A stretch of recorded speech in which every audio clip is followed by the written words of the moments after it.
ህልም ስንጠየቅ አለ ዶክተር መሆን ኢንጂነር መሆን ኢቭን መምህር መሆን እንል ነበር አለኝ አንዱ በድምጽ የላከልኝ በጽሁፍ የላከልኝ ላይ ዛሬ ላይ ምንድነው ህልም ምንድነው ተብሎ ቢጠየቅ ምን ህልም ይኖረኛል ምክንያቱም አላልምም ምን ጊዜ ኖሮኝ ነው ማልመው የሚል ነው የጻፈልንና እንዴት ነው የምታዩ ዛሬ አላልምም ጭራሽ ዶክተር መሆንን ኢንጂነር መሆንን መምህር መሆንን ማለም ተተናል የሚል ነው የሰማነውና ይሄ ምንድነው የሚያስረዳን ከወደፊት ሀገር ግንባታ ጋር ተያይዞ ይኸውልህ this is very important በተለይ ህዝባችን በደንብ እንዲያዳምጥ ፈልጋለሁ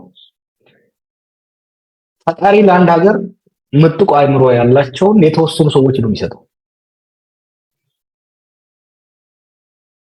አስፒሬሽን ለሌላው ማህበረሰብ አስፒሬሽን እንዲሆን ነው የሚሰጠው በአለማችን ላይ ዶክተር የሚሆኑ ሰዎች 0.01% የሚሆኑ ናቸው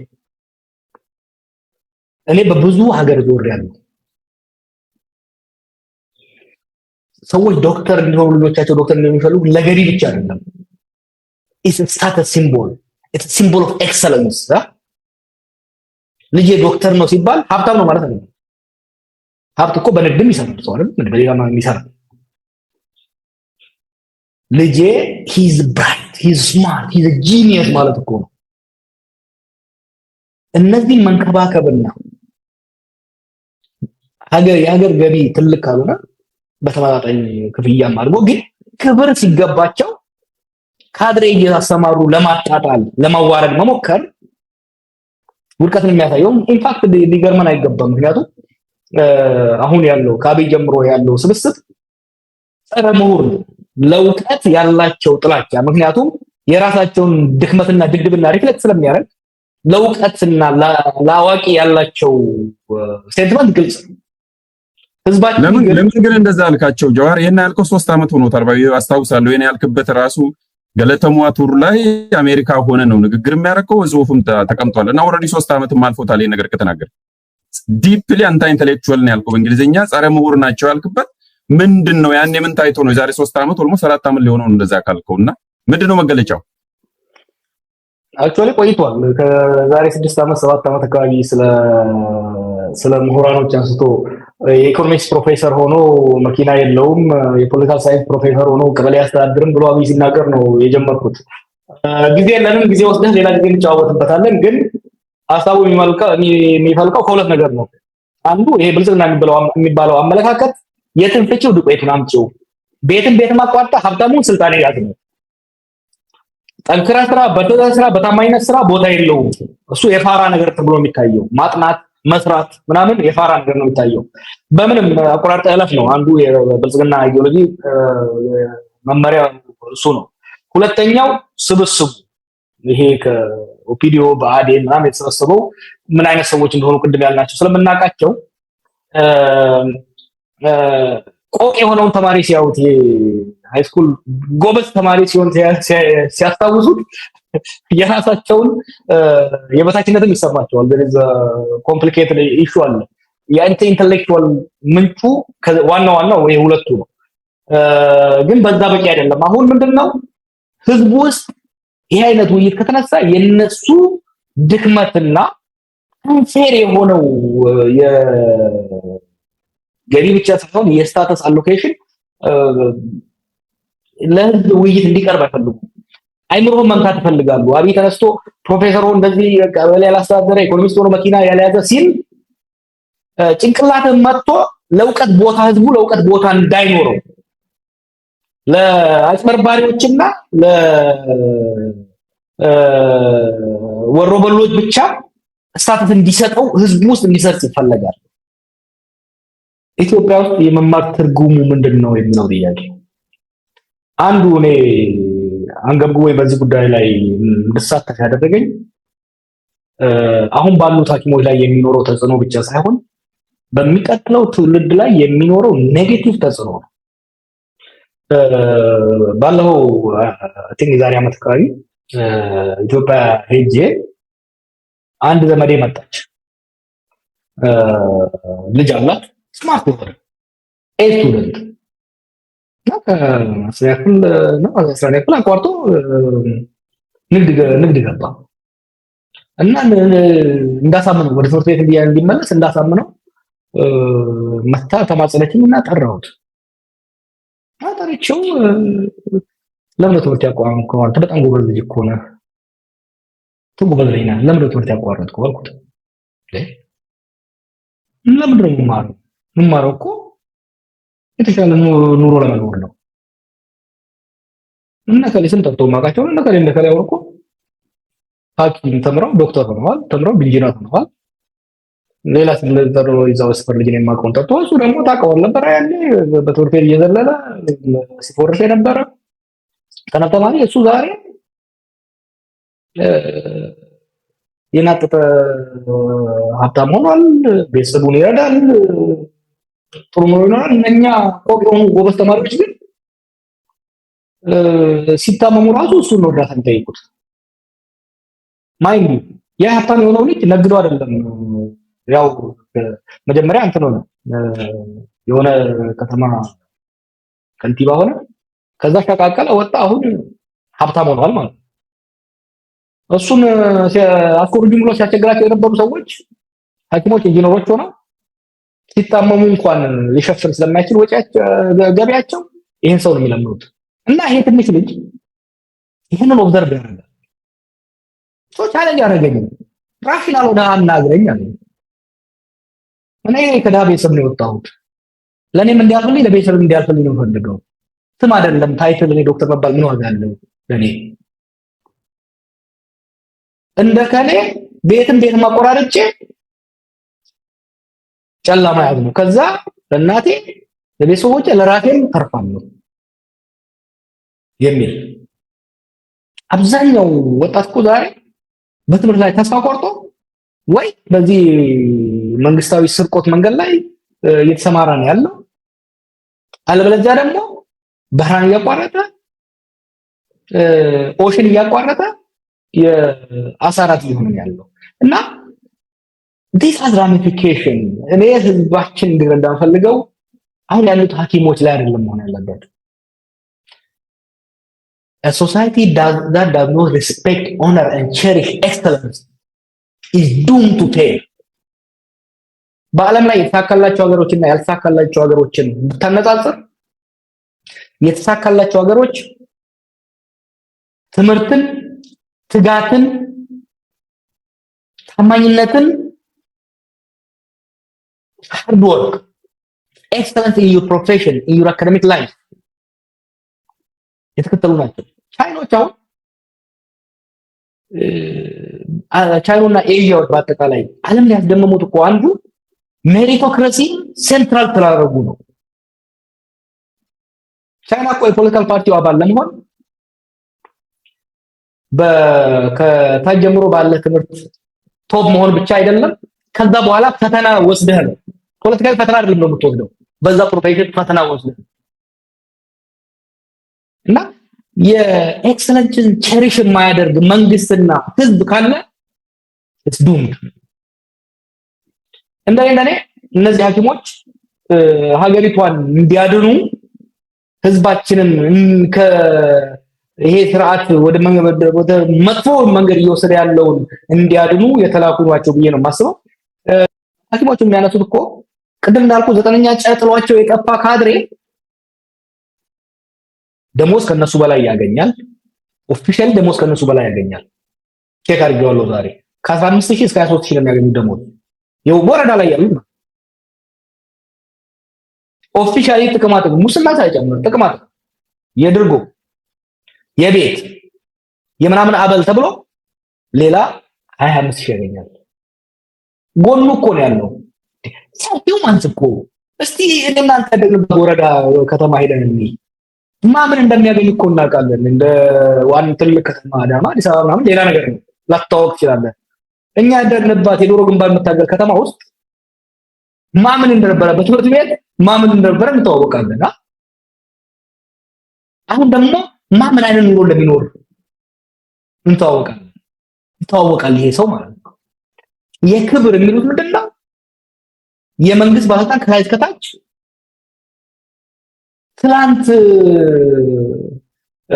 በርትተው ሲያጠኑ የነበሩ ልዩ አእምሮአዊ ተሰጥኦ ላይ ያላቸውን ሰዎች የማዋረድ፣ የማሳነስ፣ የመናቅ ከነሱ የተሻለ ኑሮ መኖር ብቻ ሳይሆን ከነሱ ጥረው ሳይጥሩ ሳይግሩ የሀገር ህዝብ የሀገር ንብረት እየዘረፉ የማይገባቸው ኑሮ መኖር አልፎ የማጣጣል፣ የማዋረድ፣ የመሳደብ፣ የማሰር፣ የመደብደብ ሂደት ክብር አልተሰጠንም።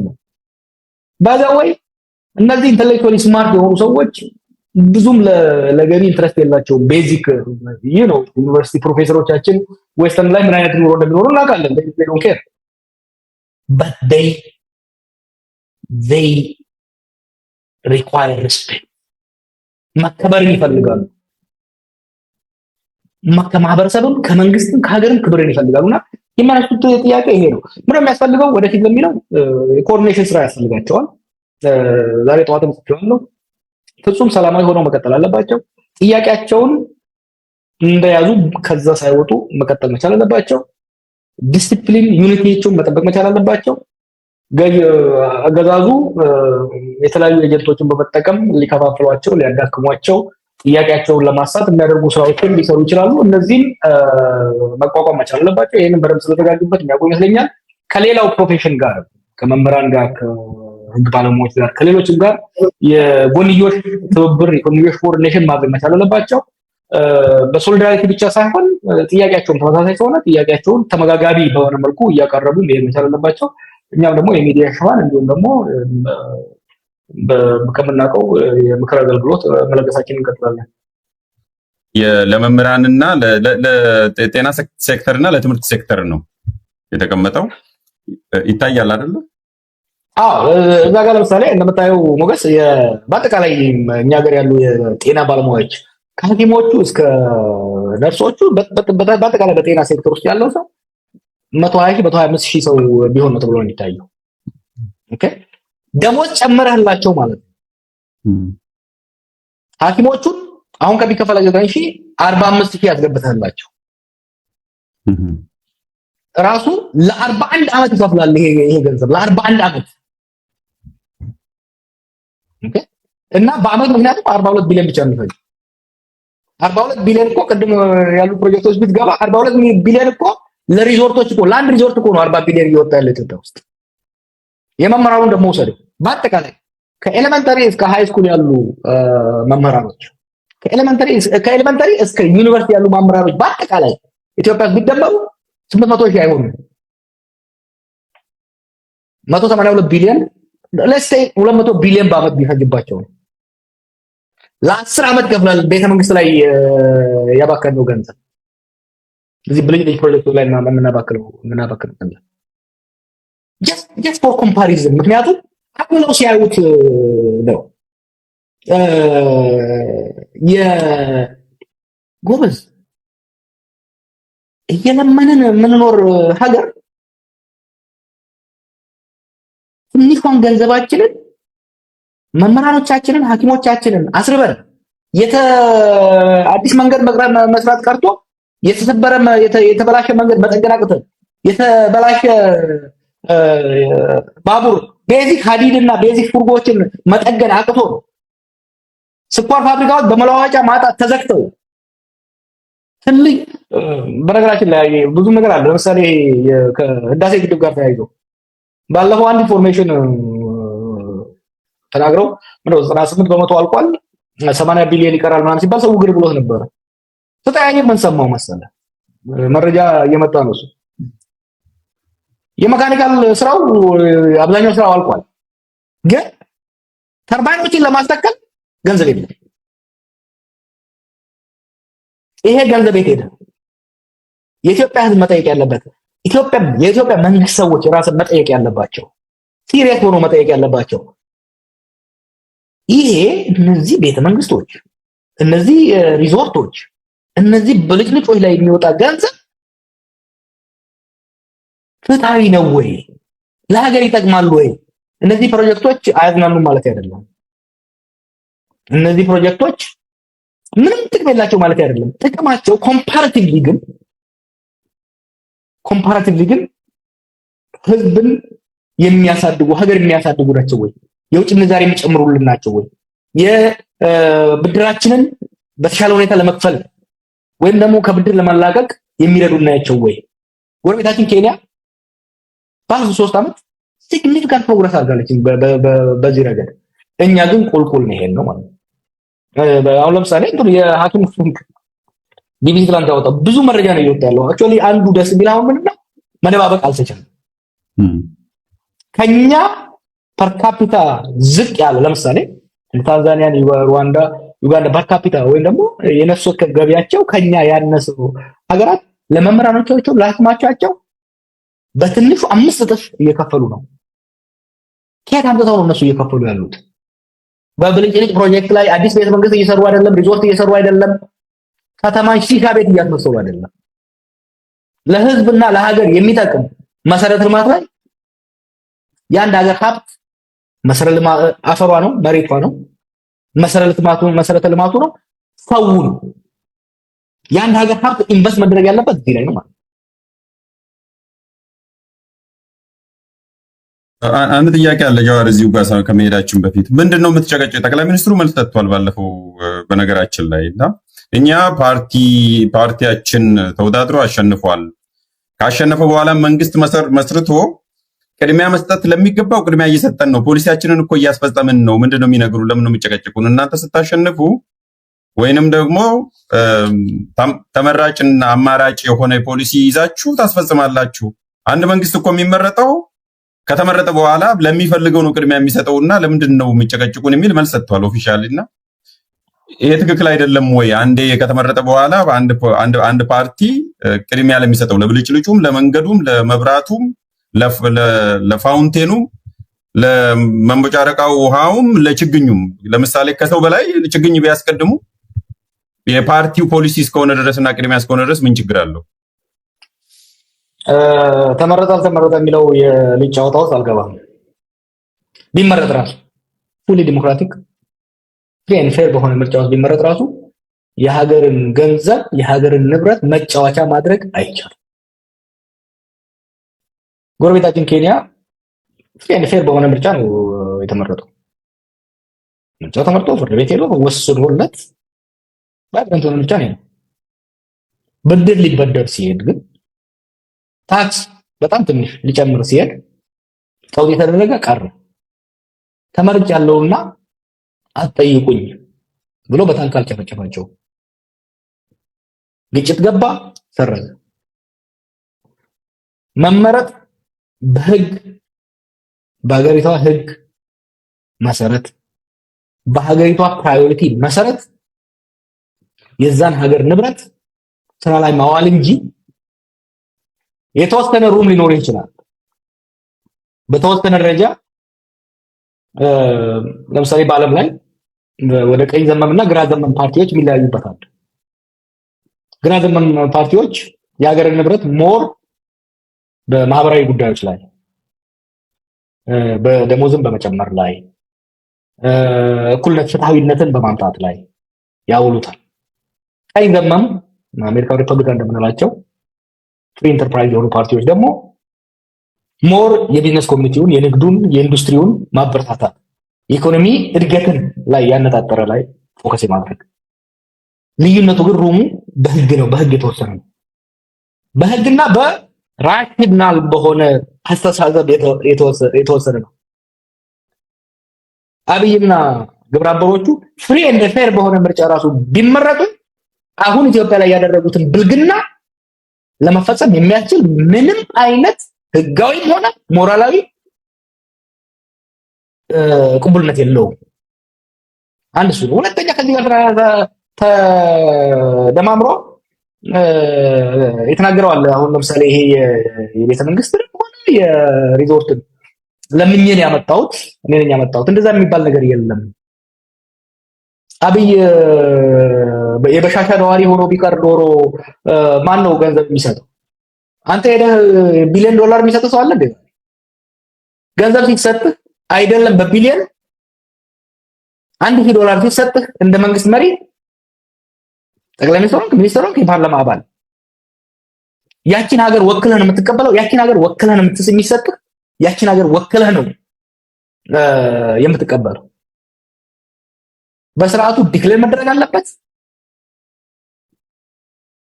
ለህዝብ ነው የሚሰጠው፣ ለሀገር ነው የሚሰጠው። ልጠይቁኝ አትችሉም ማለት አይችልም። መጠየቅም አለበትም ይጠየቃል ወደፊት። ይሄ ምን ሆነ መሰለህ ኢትዮጵያ ውስጥ አንዱ የመጣው ነገር ባለፉት 7 ዓመት ቀውስ ከመብዛቱና ውሸት ከመደራረቡና የፖለቲካ ዲስኮርስ በጣም ቀሎ ወርዶ የልጅ ጨዋታ ከሚመስሉ የተነሳ ዝም ብሎ እንደ ተራ የሚነገሩ ነገሮችን ሲሪየስ ታንወስዳቸው የምናልፋቸው ነገር እያለማመዱን መጡ እኮ። ውሸትን አለማመዱን፣ ድድብናን አለማመዱን፣ በሀገር መቀለድን አለማመዱን። ተመጣጣንና በፈለጋችን ላይ ማውጣት እንችላለን አይባልም። በህግና በስርዓት የሀገር ፕራዮሪቲ ሀገር እየተራበ ህዝብ እየተራበ ሪዞርት ሰራለው ብሎ እንድትሰራ የሚፈቅድልን ምንም አይነት ምርጫ ሊኖር አይችልም። ይሄንን መስተካከል ያለበት ነው። ህዝባችንን ፈጽሞ መቀበል የለበትም። በነገራችን ይሄ የመንግስት ገንዘብ የሚባል መንግስት እኮ ለብቻው አርሶ ወይም ደግሞ ከማርስ ያመጣው ነገር የለም። የመንግስት ማለት የህዝብ ነው። ይኸውልህ የኢትዮጵያ በጀት ለስታይቲንግ 100 ቢሊዮን ነው ባይ 100 ቢሊዮን ዶላር ከሆነ 60% የሚሆነው ከሀገር ውስጥ ገቢ ነው የሚመጣው። 40% የሚሆነው በብድር በእርዳታ ነው የሚመጣው። ሁሉም የኢትዮጵያ ህዝብ ንብረት ነው። እንዴት በላይ ያ 60% በግብር በተለያየ መልኩ ከህዝብ የተሰበሰበ ነው። ያ 40% በህዝብ ስም በብድር የመጣ ነው አብዛኛው። ይሄ እያንዳንዳችን 570 ምናምን በነፍስ ወከፍ አለብን አልክ አይደለም? ይሄ ብድር ራሱ ለአብይ አይደለም የሚሰጠው፣ አብይ አይደለም የሚከፍለው፣ መለስ አይደለም በመለስ ጊዜ የተወሰደውን እኛ ነን እየከፈልን ያለው አይደለም እንዴ? ኦኬ ሶ የተረፈው እርዳታው ራሱ ቢሆን ለኢትዮጵያ ህዝብ የተሰጠ ነው። ደሞዝ ሲጨምር ከአብይ ኪስ ከአዳነች ኪስ ይምጣ ያለ ሰው የለም። ህዝብ እያለ ያለው ከኔው የምትሰበስበው ነው። አንዱ እኮ ችግር የከተታቸው ምንድነው? ያው በጦርነት በደቀቀ ኢኮኖሚ ላይ አብዛኛው ገንዘብ በማይረባ ብልጭልጭ ፕሮጀክት ላይ በባከነበት ሁኔታ ላይ ሄደው ከአይኤምኤፍ ጋር ተፈራረሙ። አቆርቋጅ የሆነውን ድርጅት ከእናት እንደመበደር ነው ብለው ሄዱ። አዎ ወለዱ ምናምን ስታየው አነስ ይላል ከፕራይቬት ብድሩ። ተያይዘው የሚመጡ ኮንዲሽኖች ቅድመ ሁኔታዎች ግን ቅድሚያ የምትሰጠው ብድር ለመክፈል ነው። ህዝብን ሊያሳድጉ፣ ህዝብን ሊረዱ፣ ህዝብን ከራብ ሊገላገሉ፣ ጤናውን ሊጠብቁት የሚችሉ የመንግስት ወጪዎችን ትቀንሳለህ። ያ ብቻ ሳይሆን የሀገርን ኢኮኖሚያዊ ሉዓላዊነት አሳልፈ ለውጭ ኃይል ይሰጣል። አሁን ቋንቋ ችግራቸው ምን ታውቃለህ? ወጥሬ ያስቋቸው አታርጉት እየተባሉ ነው ያደረጉት። ይሄን የኢትዮጵያ ኢኮኖሚስቶች በሙሉ አታርጉት፣ አትፈርሙ ይሄን ብድር እየተባሉ ሄደው የፈረሙት ባለፈው እንዳልኩት። ምክንያቱም ኦልሬዲ የነሱ ደሞዝ የሚከፍሉላቸውን ልጆች እንዲከቡት አድርገው ኮንቪንስ ካደረጉ በኋላ ፈርሞ ገባበት። አሁን ያለ አይኤምኤፍ እና ወርልድ ባንክ ፍቃድ ደሞዝ መጨመር አይችልም። የእኛን ደሞዝ ራሱ አሁን ስለ ሉዓላዊነት ያወራሉ። ሉዓላዊነት ምናምን ሉዓላዊነትን ፈርሞ በፊርማ ዋሽንግተን ዲሲ ለተቀመጡ ሰዎች ካስረከበ በኋላ አሁን መምህር ደሞዝ ሲጠይቅ ፖለቲካ አረክ ሐኪም አትወቆ ኢትዮጵያ በነገራችን ላይ የደሞዝ ጭማሪ አይደለም የሚጠይቅ ያለው። ደሞዛችን 15 ቀን ብቻ ነው እየሸፈነልን ያለው። ኢሪል ተርም የኢትዮጵያ ደሞዝ ባለፈው 7 ዓመት በግማሽ ወርዷል ነው ያልን ያለው። ቢያንስ አት ሚኒመም በግማሽ ቀንሷል። በመቶ ለምሳሌ $200 ሲከፈለው የነበረው ሰው ከመቶ በታች ነው እየተከፈለ ያለው በአሁኑ ወቅት። በተቃራኒ ደግሞ የሚገዛው ዳቦ፣ የቤት ኪራይ፣ ልብሱ በሙሉ ጨምሯል። ህዝቡ እየጠየቀ ያለው ጥያቄ የደሞዝ ጭማሪ ሳይሆን ሊቪንግ ዌጅ ባለፈው እንዳልኩት ልኖርበት ሊያኖረኝ በልቼ ዛኒጋባ ነገር ጭንቅላቴ ላይ ኖሮኝ አድሬ ማስተምርበት አድሬ ከቤት ወጥቼ ህዝብ ማገልግልበት ማከምበትን ነው ጨምርልኝ ብያለሁ ያለው።